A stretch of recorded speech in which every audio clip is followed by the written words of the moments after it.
그래서 로마서를 쓴 이유가 뭐라고 그랬죠? 세 가지. 하나는 복음을 더 확실하게 설명하기 위해서. 신학적인 동기. 왜 그래요? 너무 오래됐어, 들은 지가. 한 25년쯤 지났다고 그랬죠. 그러니까 복음에 대해서 다 들을 필요가 있었다는 거. 또 하나는 유대인과 이방인 간의 화해를 이루기 위해서. 교회 안에 지금 이방인하고 유대인하고 같이 있는 거죠.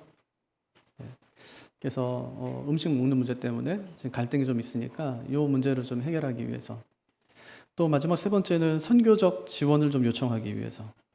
바울이 서바나까지 가기를 원했는데 거점 교회가 되어주기를 원했어요. 이 세 가지. 그러니까 신학적인 이유, 교회론적인 이유, 그다음에 선교적인 이유, 이런 이유 때문에 바울이 로마서를 기록했다. 그렇게 말씀드렸습니다. 핵심 단어가 뭐라고 그랬습니까? 뭐 여러 가지 얘기할 수 있지만 복음이다. 바울은 자신을 복음 배달보다 이렇게 얘기한다고 그랬어요. 복음이 뭐예요? 저희가 네 단어로 설명할 수 있다. 이제 그렇게 말씀드렸죠. 첫째는 예수, 하나님, 그 다음에 인간, 그 다음에 예수 그리스도, 또 하나 반응. 예수님이 우리의 죄를 다 뒤집어 쓰고 십자가에서 죽으셨다는 거예요. 어떻게? 우리 이름표 달고 내 이름을 대신해서 죽으셨어요. 그러다가 장사신의 바 되셨다가 성경대로 예수님이 사흘 만에 부활하셨다. 그걸 믿는 사람은 구원받는다. 그러니까 예수님이 성경대로 십자가에서 죽으셨다가 나중에 사흘 만에 성경대로 살아나신 것. 이게 이제 복음이라고 말씀드렸죠. 그러니까 설명할 수 있어야 돼요. 그러니까 누가 나한테 복음이 뭡니까 하고 물으면 1분 안에 대답할 수 있는 거. 또 2분 안에, 5분 안에, 뭐 15분 시간을 많이 주면 거기다 이제 붙이면 되는 거니까. 그래서 가장 기본적인 골격을 갖는 게 중요한데 요 네 단어를 기억하시면 돼요. 하나님께서 우리 만드셨다는 거죠. 예. 우리가 죄 지었다는 거고 예수님 보내셨다는 거고 믿음 구원받는다는 거니까 이런 복음에 대한 진리, 이 확고한 신념에 대해서 바울이 그들에게 다시 전하기를 원했다는 거예요. 시간이 지나면서 그들 마음에 복음에 대한 이 정의들이 이제 희미해졌기 때문에 이미 알고 있는 바를 더 확실하게 알게 하기 위해서 이 복음을 다시 전한 거죠. 우리도요, 다시 복음을 들어야 돼요. 왜 그런가요? 이미 복음 듣고 믿고 구원받았지만 우리가 믿는 바를 더 확고하게 하기 위해서 복음을 다시 듣는 것이 필요하죠. 그래서 바울이 자신을 복음 배달보다 이렇게 얘기합니다.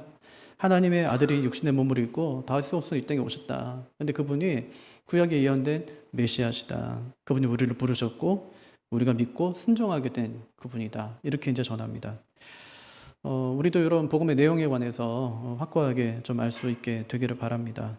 오늘 말씀 보니까요. 오늘 말씀은 바울의 소원이에요. 그 소원이 뭐죠? 로마에 가서 성도들을 만나는 거. 이게 바울의 소원이었어요. 왜 그렇게 가고 싶었을까? 왜 그랬대요? 복음 전하고 싶어요. 또 유대인과 이방인 사이에 화해를 이루고 싶어요. 교회의 하나됨이죠. 자기의 선교의 후원자로 그들을 삼고 싶어요. 그래서 이제 그들이 이제 바울이 가고 싶었다 이제 그렇게 이야기하죠. 원래 역사가들의 말에 의하면 로마 교회에 유대인들이 많았대요. 그랬겠죠, 그죠? 뭐 복음 듣고 오순절에 복음 듣고 간 사람들이 세운 교회니까 유대인들이겠죠. 근데 클라우디우스 황제 때 이제 유대인들 추방 명령이 내려지거든요. 그러니까 다 추방됐겠죠. 교회에는 누가 남아요, 그러면? 이방 사람들이 남겠죠.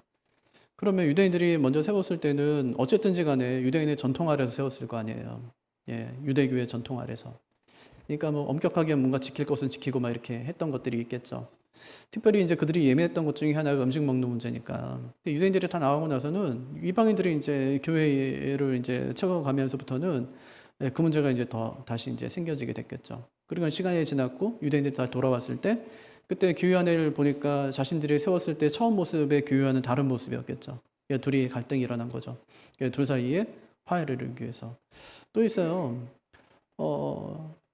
유대인들이 나가고 이제 이방인들이 처음 이제 교회를 나오고 이제 이방인들이 만약에 교회를 갖다 이끌어 간다고 생각하면 그럼 복음을 다시 전해야 될 필요가 분명히 또 있겠다. 뭐 그들은 사도들에게 직접적으로 복음을 듣진 않았을 테니까. 그래서 이런 이유 때문에 로마서를 바울이 기록합니다. 한번 볼까요? 어떤 이유 때문에 보내는지 좀 더 구체적으로 11절 한번 보세요. 자, 같이 읽죠. 내가 너희 보기를 간절히 원하는 것은 어떤 신령한 은사를 너희에게 나누어 주어 너희를 견고하게 하려 함이니. 뭘 나눠주긴데요? 어떤 신령한 은사라고 했는데 어떤 신령한 은사는 뭘까요? 이거는 성령의 은사는 아니에요. 왜요? 그건 내가 줄 수 있는 건 아니니까. 예, 성령의 은사, 이건 누가 줘요? 이건 성령께서 주시죠, 그죠? 그러니까 성령의 은사 아니에요? 그러니까 이건 내가 줄 수 있는 건 아니니까, 이거는 복음의 가르침을 말합니다. 복음의 가르침. 복음을 들려주겠다는 거예요. 왜냐? 복음이 뭔지 알면 지금 기현에서 일어나고 있는 모든 문제는 다 해결될 수 있어요. 우리가 복음을 이해하게 되면 기현에서 어떤 문제가 갈등이 있을 수 있잖아요. 다 해결될 수 있습니다. 그럼 왜 교회가 다투고 갈등하죠? 복음이 뭔지 모르니까. 또 하나, 교회가 얼마나 소중한지 모르니까. 또 하나, 성도가 얼마나 귀한지 모르니까. 예, 그러니까 이제 자꾸만 교회 내 갈등이 일어나는데, 복음을 정확하게 알게 되면 그런 갈등이 일어날 일이 없어요. 왜냐? 우리 진짜 존귀한 사람들이거든요. 그러니까 우리 예수님이 한 사람 한 사람을 위해서 이 땅에 오셔서 십자가 지고 돌아가셨기 때문에 한 사람 한 사람이 정말 귀해요. 어제도 제자반 하면서 그런 얘기 했는데, 만약에 나 혼자밖에 없대, 세상에. 근데 예수님이 올 거냐? 와요. 왜냐? 우린 예수님께 전부기 때문에. 예, 우리는 한 사람, 두 사람이 아니라 예수님께 전부. 다 전부예요. 우린 전부인 인생이거든요. 그러니까 내 한 사람 때문에라도 주님께서 오신다. 왜 오셨습니까? 나를 구원하기 위해서 오셨죠. 예, 우리를 구원하시지만 나를 구원하기 위해서 이 땅에 오셨어요.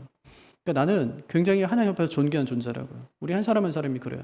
근데 그런 사람을 상처 입히고 아프게 하고 하면 안 되죠, 그죠? 교회 왔는데 일주일 동안 이제 세상에 살다가 교회 왔는데 그럼 성도들 만나면 어때요? 막 짜증나고 막 그래요? 기쁘고 반갑고 감사하고 뭐 세상 사람은 다 인정해주지 않고 뭐 이해해주지 못하는데 교회만 오면 다 인정해줘요. 아, 잘한다고, 괜찮다고, 다 그런 거라고, 나도 그렇다고 이렇게 해주고, 나도 연약하다고. 그래서 우리가 기도하는 거 아니냐고, 내가 기도하겠다고. 이게 이제 교회죠. 존귀하다는 거예요. 그만큼 이제 우리 성도들이 존귀하다. 이제 그런 얘기죠. 그래서 바울이 이 성도가 얼마나 존귀한지를 7절에서 설명합니다. 어떻대요? 7절 한번 보세요. 같이요. 로마에서 하나님의 사랑하심을 받고 성도로 부르심을 받은 모든 자에게 하나님 우리 아버지와 주 예수 그리스도로부터 은혜와 평강이 있기를 원하노라. 어떤 존재래요? 첫째, 하나님의 사랑을 받은 자. 둘째, 성도로 부르심을 받은 자. 예. 사랑을 받았대요, 하나님께. 또 하나는 부르심을 받았다는 거예요. 성도로.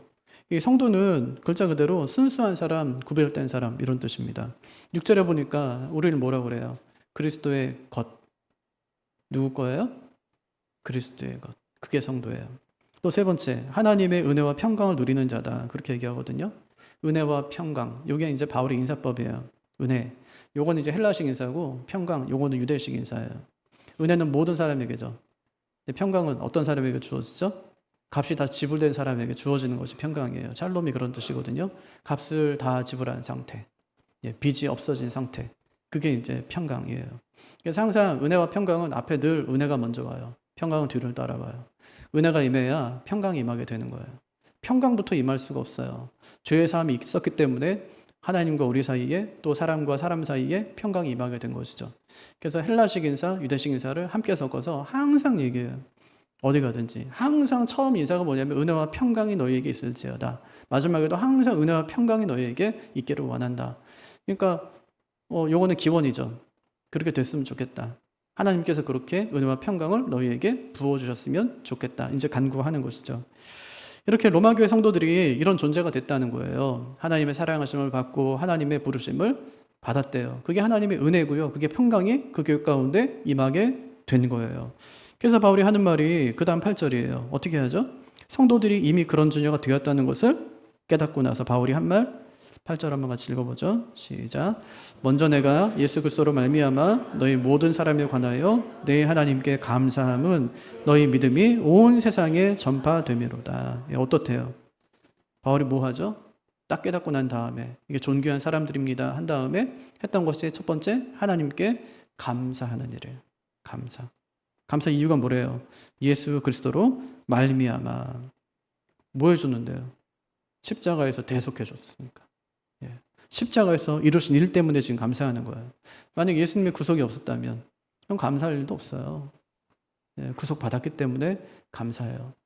예수님께서 우리를 구원해 주셨어요. 그럼 또 뭐 더 해줘야 돼요? 이제 안 해줘도 괜찮아요. 이제 안 해줘도 괜찮아요. 구원까지 해줬는데 뭘 더 해줘요? 아니, 부모들이 그러잖아요. 아니 뭐 고등학교 때까지 키워줬으면 됐지 언제까지 내가 널 키워주냐 이렇게 하죠. 대학 가서 네 마음대로 네 알아서 이제 학비도 하고 네가 알아서 살아라 이렇게 하죠. 사실 그렇게도 못하지만 말로는 그렇게 하죠, 그죠? 근데 결혼할 때까지도 계속 이제 부모가 돌봐줘야 되는 거 아니에요? 언제까지 해줘야 됩니까 이거를? 근데 못된 자식은 어떠냐면 감사가 없어요. 그렇게 해줬는데도 엄마가 나한테 뭐 해준 게 뭐가 있어요 이렇게 얘기해요. 근데 가만히 생각해보니까 해준 거 없는 것 같아 또. 그럼 또 할 말이 없잖아요. 근데 우리가 예수님께 받은 게 너무 크단 말이에요. 우리의 삶을 인도하시는 것도 감사하지만 구원해 주신 은혜가 너무 감사하잖아요. 그래서 먼저 감사하는데 그 이유가 뭐냐면 예수 그리스도로 말미암아. 여러분 이것이 우리의 감사의 이유가 되시기를 바랍니다. 주님께서 뭘 해줬고 이거 해줬고 저거 해줬고 이것 때문에 감사하지 말고 나를 구원해 주신 은혜에 정말 감사하시기를 바라요. 그러면은 그 감사를 깊이 깨달은 사람은 안 해줘도 괜찮아요. 끝났는데 뭐 예수님 거 됐고 예수님께서 나한테 다 해줬는데 구원해 주셨는데 뭘 더 해달라는 얘기예요. 두 번째 그 감사의 내용 보세요. 뭐 때문에 감사하냐면 그들의 믿음이 전 세계에 알려지고 있기 때문에 감사하대요. 이게 감사할 일인가요? 진짜 그래요. 왜냐하면 그 당시 예수 믿는 건 진짜 어려운 일이죠. 요즘에 북한에서 예수 믿는 건 쉬운 일인가요? 진짜 어려운 일이거든요. 근데 예수 믿는 사람이 있어요. 있는 게 아니라 진짜 많아요. 그 소리를 딱 들었을 때 저의 첫 번째 반응이 뭐였냐면 너무 감사했어요. 그들이 진짜 어려움 가운데 예수 믿고 있다는 그 사실을 들었을 때 그 감격과 감사는 어떻게 말로 표현할 수가 없었어요. 진짜 하나님은 위대하시구나. 하나님은 진짜 엄청 놀라우신 분이구나 하는 생각을 하게 되었어요. 로마가 지금 그렇다는 거죠. 황제가 신인 상황에서 예수를 믿는다는 것은 목숨 걸고 하는 거예요. 지금도 북한에서 예수 믿으면 처형당합니다. 왜 처형당합니까? 정권의 이념과 체제에 대한 도전이기 때문에 처형당해요. 예수 믿는 순간에 유신 사상, 그다음에 이 주체 사상 이것이 충돌합니다. 김일성 자리에 예수님이 앉는 거예요. 좋아할 리 없겠죠. 그럼 반역이 되는 거고 반체제 행위를 했다는 이유로 처형당해요. 그냥 뭐 총살, 공개 처형당하는 것이죠. 그럼 만약에 황제가 아닌 예수님 믿으면 어떻게 될까요? 두 가지 박해. 첫 번째는 경제적인 박해예요. 그럼 길드에서 막 탈퇴해야 되거든요. 협동조합. 거기서 이제 일주일에 한 번씩 우상에게 절하고 우상에게 바쳐진 음식을 먹고 음란 파티에 막 참석하고 해야 되는데 그거는 못 하잖아요. 예수 믿으니까. 그럼 탈퇴해야 되는데 탈퇴하면 농사지어도 팔 곳이 없어요. 취업하려고 해도 어디 뭐 직장을 구할 수도 없다고요. 생존권이 위협을 당하는 겁니다. 그거를 서문학교가 했다는 거예요. 요한계시록에. 그랬더니 주님께서 하신 말씀이 내가 네 형편한다 이렇게 말씀하세요. 형편한다. 어렵다는 거죠. 경제생활이 뭐 차단됐으니까 어렵겠죠. 내가 네 형편한다.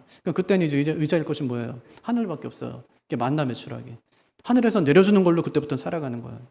근데 못 살 것 같은데 또 살아요. 왜 그러냐? 일용할 양식을 하나님이 주시니까. 그것을 경험하는 것이 성도라는 말이에요. 두 번째, 신앙적인 박해. 그들이 했던 일은 뭐냐면 1년에 한 번씩 신자는 뭐예요? 그럼 뭐라 하냐면 황제는 주님이시다 이거 외쳐야 되는데 그 외친 사람한테 증명서 줘요. 외치지 않으면 안 줘요. 그럼 박해하는 거예요. 근데 요한계시록 2장에 보면 또 안디바라는 사람이 나오는데 이 사람은 버가모교회 목사거든요. 이 사람이 총독한테 잡혀가요. 그래서 그 황제의 흉상 앞에서 향을 피우고 황제가 신이다 이걸 외쳐야 돼요. 근데 그걸 안 외쳐요. 거기서 뭐라고 하냐면 예수님이 주님이시다. 그래서 폴리갑처럼 화형당해 죽습니다. 그들이 이런 상황에서 신앙생활한 거예요. 근데 그 소식이 온 세상에 지금 전파되었다는 겁니다. 그러니까 얼마나 감사하냐는 얘기예요. 근데 감사만 할 수 있어요? 북한에 예수 믿는 사람들 많고 막 처형당한 사람들 많은데 감사도 이렇게만 할 수 있어요? 아니요. 얼마나 고통스럽게 신앙생활을 하고 있겠나 하는 생각 때문에 그들을 위해서 기도하는 겁니다. 바울도 똑같거든요. 그들을 위해서 기도합니다. 9절. 같이요. 내가 그의 아들의 복음 안에서 내 심령으로 섬기는 하나님의 나의 증인이 되시거니와 항상 내 기도에 쉬지 않고 너희를 말하며. 어떻게 기도한대요? 쉬지 않고.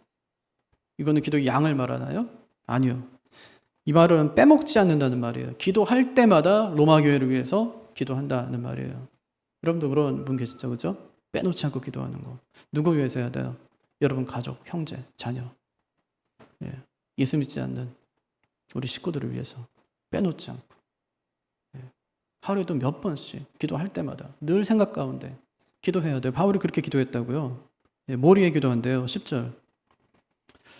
같이 읽죠. 어떻게 하든지 이제 하나님의 뜻 안에서 너희에게로 나아갈 좋은 길 얻기를 구하노라. 어떻게 한대요? 하나님의 뜻 안에서 내가 너희에게 나아갈 좋은 길 얻기를 기도한다. 그렇게 얘기하죠.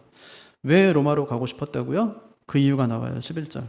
아까 읽었지만 다시 읽어볼게요. 시작. 내가 너희 보기를 간절히 원하는 것은 어떤 신령한 은사를 너희에게 나누어 주어 너희를 견고하게 하려면. 왜 가고 싶었대요? 첫 번째 이유, 신령한 은사를 나누어 주어서 견고하게 하기 위해서. 신령한 은사 뭐라고 그랬어요? 방언하고 예언하고 막 신유 막 병 고치고 이런 거라고 그랬어요? 아니요. 복음을 전하는 거. 예, 복음을 전하는 거. 로마서에는 뭐 은사에 관한 말이 안 나와요. 뭐 예언에 관한 얘기, 신유에 관한 얘기 그런 단어조차 없어요. 예, 한번 글로사라는 단어가 나오는데 그거는 14장 11절에 보면 혀로 번역되어 있어요. 혀. 예. 복음이에요, 복음. 복음 주러 가겠다는 거예요. 그래서 뭘 어떻게 하겠다는 겁니까? 교회를 세우고 성도를 견고하게 하기 위해서. 예, 내가 복음 전하러 가겠다. 이게 첫 번째예요. 복음 전하러 가겠다는 거예요. 두 번째는 피차 격려를 받기 위해서래요. 12절 같이 읽죠. 이는 곧 내가 너희 가운데서 너희와 나의 믿음으로 말미암아 피차 안위함을 얻으려 함이라. 이게 또 다른 이유인데 교회를 든든히 하고 성도를 견고하게 하기 위해서 가지만 또 하나 내 방문으로 성도들이 위로를 받고 나 또한 성도들로 말미암아 위로를 받기 위해서 가려고 한다. 이렇게 얘기하는 겁니다. 바울이 영적인 거인이죠. 근데 바울에게도 위로가 필요했구나 하는 걸 잘 보여주죠. 안위가 필요했구나. 격려가 필요했구나. 예, 잘 보여주죠. 그래서 우리가 피차 위로를 받아야 될 사람들이라는 걸 잊지 말라는 거예요. 목회자에게 위로를 받죠. 그죠? 말씀으로 위로받고 대화하다 보면 위로받고 위로하고 이제 그렇게 하거든요. 근데 저도 위로를 많이 받아요. 성도들과 만날 때마다 또는 메시지를 통해서 위로 많이 받아요. 그 위로받으면 아무렇지도 않냐? 아니요. 그럼 인간이 아니죠. 위로받으면 힘이 나요. 소망이 생기고 격려가 되고. 바울이 그거 원했어요. 바울이 군림하지 않았다는 걸 잘 보여주죠. 자기가 받은 은사로, 자기가 행한 일로, 아니면 사도라는 어떤 권위로 그들을 뭐 억압하거나 짓누르거나 아니면 그 위에 하지 않아요. 군림하지 않아요. 피차같이 내가 위로를 주지만 나도 위로받기 원해요. 우리 선교지 가잖아요. 그러면 우리의 방문을 통해서 선교지에 큰 위로가 있어요. 선교사님들이 큰 위로를 받아요. 우리 잊지 않는구나. 우리 위해서 기도한 사람들이 있구나. 위로받거든요. 근데 우리는 그럼 위로받지 않냐? 우리 더 큰 은혜 받고 위로받아요. 가면. 피차간에 위로가 있는 거예요. 그래서 바울이 이제 가기를 원해요. 뭐 때문에 간다고요? 위로받고 싶어요. 위로하고 싶지만 위로받고 싶어요. 두 번째 이유. 세 번째, 열매 맺기 위해서래요. 13절. 같이 읽죠. 형제들아, 내가 여러 번 너희에게 가고자 한 것을 너희가 모르기를 원하지 아니하노니 이는 너희 중에서 다른 이방인 중에서와 같이 열매를 맺게 하려 함이로되 지금까지 길이 막혔도다. 무슨 열매 맺으려고 그러는 거예요? 이방인 중에서와 같이 전도의 열매. 그러니까 개종자를 얻기를 원했어요. 여태까지 바울이 가는 곳마다 교회가 세워졌으니까 개종자가 생겼다는 거잖아요. 로마에서도 그런 개종자가 더 많아지기 원해서 가려고 했어요. 또 한 가지 이유가 있어요. 로마 교회의 물질적 후원으로 스페인 선교를 이루기 위해서, 동역하기 위해서 내가 가기 원한다. 그래서 여러 번 가기를 원했다는 거예요. 근데 하나님께서 그 길을 쉽게 열어주질 않았어요. 그래서 먼저 다른 곳에 복음 전할 일을 많이 하나님이 주신 거예요. 그래서 바울이 한 일이 뭐죠? 열릴 때까지 아무것도 안 하면서 기다렸나요? 아니요. 바울이 그때 한 일, 로마로 가기 전에 먼저 편지부터 보내는 거예요. 바울이 그 편지에서 복음이 무엇인지, 복음에 합당한 성도들의 삶의 태도는 어떠한지 이런 것들을 자세하게 기록합니다. 이렇게 태어난 편지가 성경을 반지에 비유하면 보석과도 같은 로마서였어요. 그럼 만약에 바울이 로마로 가는 길이 쉽게 열렸다면 로마서는 어떻게 됐을까요? 아마 이 소중한 편지는 쓰여지지 않았을 겁니다. 뭐 열렸는데 뭐 하겠습니까? 가서 얘기하면 되지. 열리지 않았기 때문에 이 편지가 먼저 쓰여져요. 만약에 로마 교회가 믿음으로 성숙한 교회였다면 어떻게 됐을까요? 그렇다면 복음이 무엇인지를 놓고 이렇게 체계적으로 기록한 책은 없었을 거예요. 또 만약에 로마 교회가 바울이 진짜 잘 아는 교회였다면 어땠을까요? 일단 복음의 사람들이 어떻게 살아가야 되는지에 대한 실질적인 내용을 담은 이런 책은 없었을 거라고요. 바울이 로마로 가려는 그 길이 괜히 막힌 게 아니에요. 물론 가지 못한 여러 사정도 있겠지만 하나님께서 이거부터 쓰고 가라. 이 편지부터 쓰고 가라. 그거예요. 하나님이 일부러 막으신 거죠. 인생을 살다 보면 길이 막힐 때가 있거든요. 바울도 지금 길이 막혔대요. 로마에서 복음도 전하고 열매도 맺고 싶었지만 계획대로 안 됐대요. 그게 의도가 나쁘거나 목적이 잘못돼서가 아니에요. 이렇게 우리가 가려는 길이 자꾸 막힐 때 그때 어떻게 해야 될까요? 첫 번째, 어떤 상황에서도 하나님을 신뢰하는 겁니다. 하나님은 실수 안 하신다는 거 아시죠? 바울이 가지 않아도 이미 하나님이 가셔서 믿음을 다 일으켜 놓으셨습니다.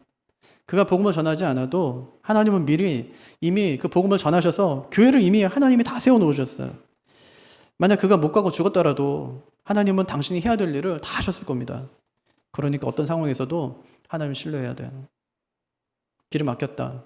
실망하지 말고 신뢰하는 거예요. 하나님은 절대로 실수하지 않는 분이니까. 이유가 있겠지. 나는 모르지만 이유가 있겠지. 하나님이 하신 일인데 하나님이 더 좋은 방법으로 인도하시겠지. 그런 믿음이 있어야 된단 말이에요. 두 번째, 하던 일을 계속하는 겁니다. 길이 막혔어요. 그 무슨 얘기죠? 아직 갈 때가 아니다. 그런 말이겠죠. 그때는 하던 일을 계속하면서 때를 기다리면 되는 거예요. 바울은 이미 여러 차례 로마로 가려고 애를 썼습니다. 근데 상황이 주어지질 않아요. 심지어는 고린도에 있을 때 바로 옆에거든요. 고린도에서 여기 로마는 여기니까 시중에 이렇게만 건너가면 끝나는 거예요. 근데 못 가요. 거기서 편지를 보냅니다. 가면 되는데 편지를 보내요. 거기서. 편지를 보내는 것이 엄청 중요한 일이었기 때문에 그렇습니다. 그게 진짜 중요한 일임을 뒤늦게 알게 되었죠. 아니, 자기가 쓴 편지가 성경이 될지 누가 알았습니까? 그러니 억지로 문을 열려고 하지 말고 하던 일을 계속 하다 보면 하나님의 뜻이 열려요. 그게 하나님의 뜻이면 가는 길이 열리는 거죠. 그래서 하던 일을 계속해라. 첫째, 하나님을 신뢰하고 둘째, 하던 일을 계속하는 거예요. 마지막 세 번째, 진짜 중요한데 길이 열릴 때도 막힐 때도 기도해야 된다는 겁니다. 하나님의 뜻을 빨리 깨달아야 돼요. 길이 자꾸 열려요. 뭐 하라고 그랬어요? 멈춰서 기도해라. 길이 열려요. 그럼 두려움을 가져야 돼요, 그때. 길이 자꾸 열리는데 그때는 이제 두려워해야 돼요. 왜 자꾸만 길이 열릴까? 하나님께서 왜 자꾸 길을 열어주실까? 이것 때문에 멈춰서 해야 돼요. 물어야 돼요, 하나님께. 하나님, 왜 자꾸만 길이 열립니까? 저는 어떻게 해야 됩니까? 물어야 돼요. 근데 되게 묻지 않아요. 왜? 잘 되면 그냥 성공하는 줄 알고, 잘 되면 좋은 건 줄 알고, 그냥 열리면 좋은 줄 알고, 그냥 막 가는 거예요. 근데 잘 될 때, 그때 멈춰서 기도할 수 있어야 돼요. 왜 하나님이 자꾸만 길을 열어주십니까? 뭐 하라고요? 저 어떻게 해야 됩니까? 기도해야 돼요. 또 자꾸 막힐 때, 길이 자꾸 막혀요. 그때도 억지로 문을 열려고 하면 안 돼요. 길을 가려고 하면 안 돼요. 어떻게 해야 되냐? 또 물어야 돼요. 언제까지? 깨달음이 올 때까지. 깨달음이 올 때까지. 기도하면 하나님께서 응답하세요. 왜냐? 살아계시기 때문에. 그럼 어떻게 응답하시냐? 하나님 말씀으로 응답하세요. 때로 하나님께서 음성으로 응답하세요. 또 하나님께서는 성경 말씀을 통해서 또 하나님께서 우리에게 응답하시기도 해요. 성경에 보면 환상을 통해서 응답하시는 분이세요. 근데 대개 하나님께서 응답하시는 방법은 깨닫는 거예요. 기도하면 깨달아져요. 하나님의 뜻인지 아닌지, 뭘 기뻐하시는지 하나님께서 알게 하세요. 그때까지 기다리면서 기도하는 거예요. 그래서 잘 될 때도 안 될 때도 항상 진짜 중요한 거 기도해야 된다는 겁니다. 길이 막힌다고 끝이 아니에요.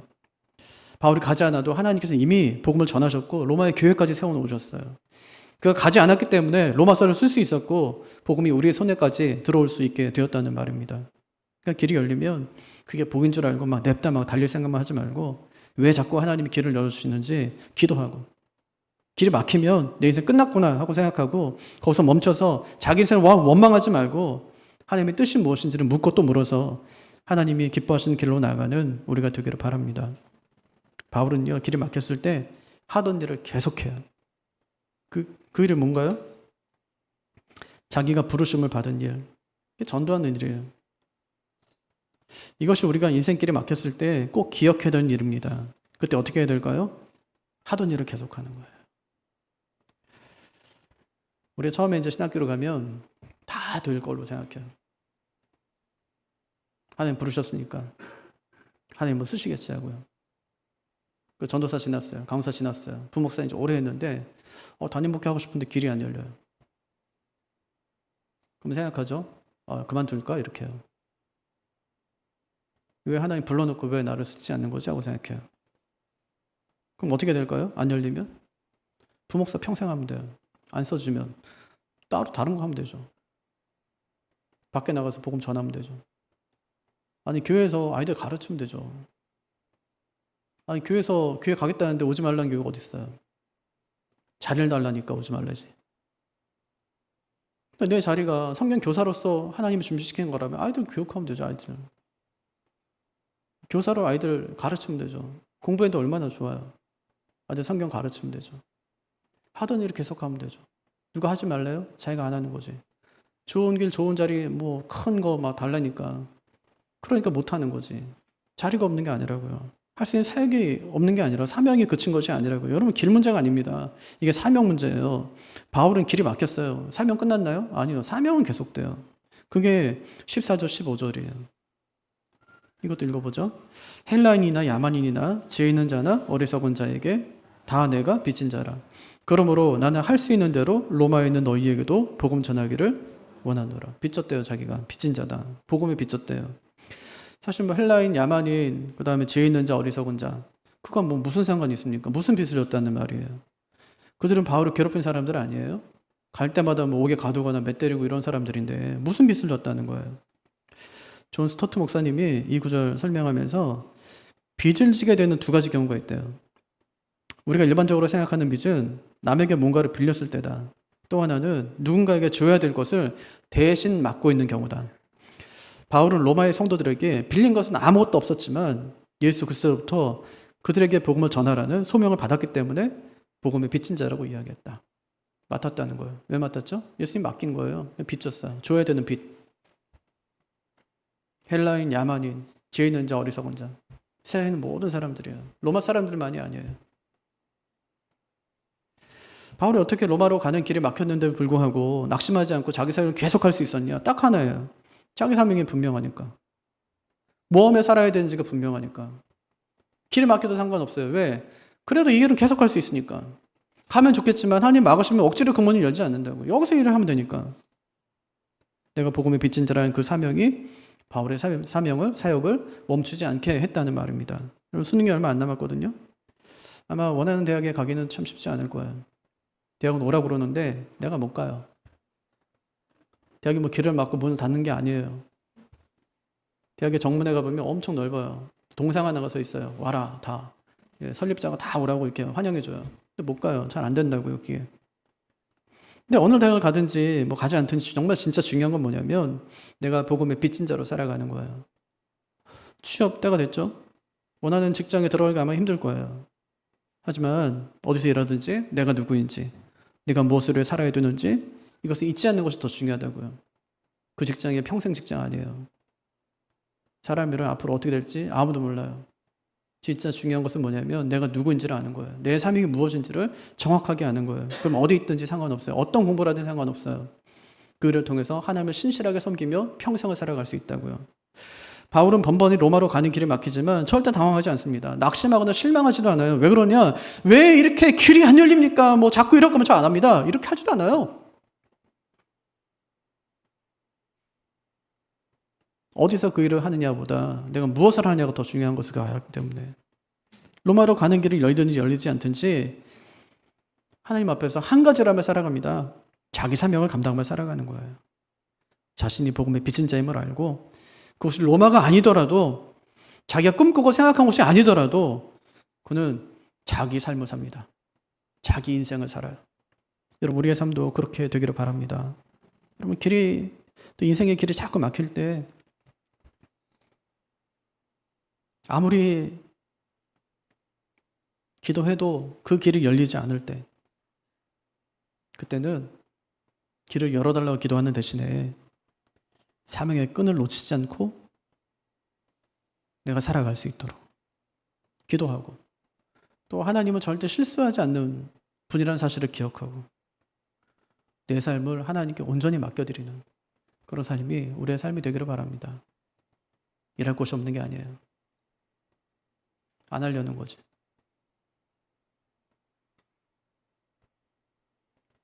하나님께는 다 계획이 있다.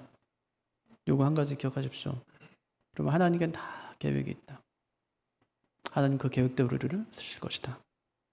그 하나님을 철저히 신뢰하며 살아가는 우리가 되기를 주님의 이름으로 축복합니다.